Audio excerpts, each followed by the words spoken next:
பக்திவனம் அன்பர்களுக்கு மார்கழி மாதம் 19ஆம் நாள் திருப்பாவையில் ஆண்டாள் சொல்வது என்னவெனில், கண்ணனையும் நப்பினையையும் சேர்த்து துயில் எழுப்புகிறார்.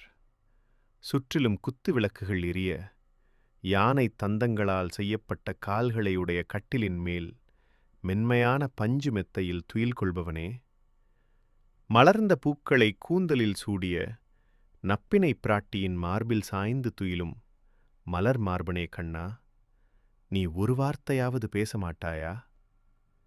மை தீட்டிய கண்களை உடைய நப்பினை பிராட்டியே, உன் கணவனை ஒரு கணமும் எழவிட மாட்டாய் போலிருக்கிறது. ஒரு நொடி கூட அவனை பிரிய உன்னால் முடியாதுதான். ஆனால் அது உன் அன்புக்கு அழகல்ல. எங்களையும் கொஞ்சம் கவனிக்க விடு என அழைக்கிறாள். ஓம் நாராயணாய. நன்றி. மீண்டும் நாளை சந்திக்கலாம். வணக்கம்.